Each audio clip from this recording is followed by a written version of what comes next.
This is YouTube News. Detective Pikachu poised for record-breaking, open despite poor reviews. In the early 90s, Hollywood decided to finally capitalize on the success of video games by turning them into feature-length films. Unfortunately, there has always seemed to be something lost in translation between the game controller and the theater. And that seems to be the case with Warner Brothers' Detective Pikachu as well. While the Pokémon film is the only video game adaptation to ever hold a fresh rating on Rotten Tomatoes, it's currently at 64%. It's clear that Hollywood still hasn't mastered transitioning popular video game titles into box office blockbusters.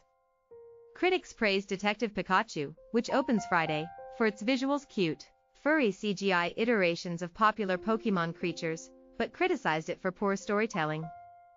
All this world-building and attention to detail is ultimately in service of a story that's borderline incoherent, Alan Zilberman, of the Washington City paper, wrote in his review of the film. The film follows Tim Goodman, a young man looking for his father, who has mysteriously gone missing. Tim is aided on his search by Detective Pikachu, a wisecracking Pokémon voiced by Ryan Reynolds, Deadpool. The pair chase clues through Rhyme City, a metropolis where humans and Pokémon creatures live in tandem. During their journey, they uncover a secret that could destroy the peaceful coexistence between the Pokémon and humans. Fans who have seen the film seem to have enjoyed it. So far, 87% of audience members say they liked the film, according to more than 350 user ratings on Rotten Tomatoes. Still, Detective Pikachu hasn't escaped one of the biggest criticisms that tanked previous video game movie adaptations. Like most games that have been turned into movies, it's less fun to watch than it is to play, Todd Jorgensen wrote in his review for Cinemalogue. There are nearly 40 films on Rotten Tomatoes that are categorized as live-action video game adaptations. Every single one of them has failed to achieve a fresh rating. In Hollywood, video game adaptations have routinely carried a dirty connotation, which isn't surprising given the level of epic failure the genre has endured since inception, said Jeff Bach, senior box office analyst at Exhibitor Relations. The Rotten Tomato rating has become a benchmark for movies over the last 2 decades. Rotten Tomatoes' website is often consulted by moviegoers before they decide to go see a film. The company aggregates reviews from major publications and reputable blogs, and determines what percentage of those reviews were positive versus negative. If at least 60% of a film's reviews are positive, it will receive a red tomato and be considered fresh. If it is less than 60%, it is given a green splat. In order to be considered certified fresh, at least 75% of a movie's reviews must be positive.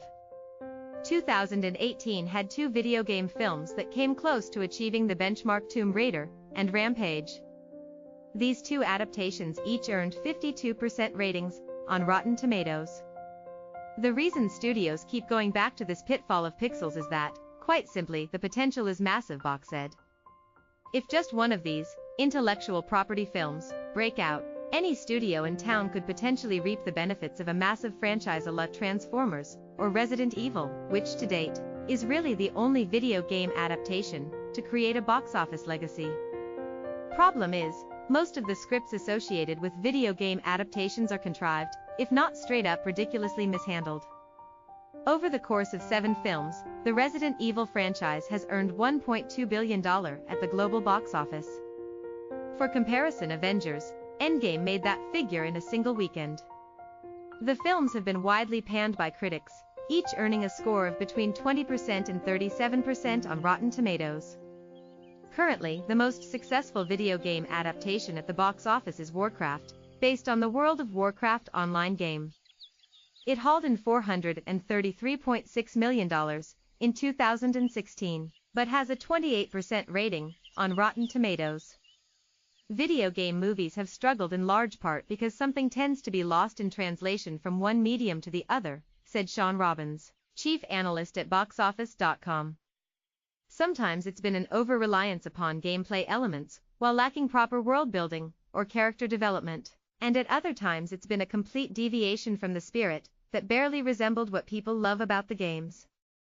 It's a tightrope that Hollywood has tried to walk for decades now, but Detective Pikachu seems to have found a middle ground by learning from some of those mistakes and still offering something fresh for both dedicated fans and uninitiated moviegoers, Robbins said.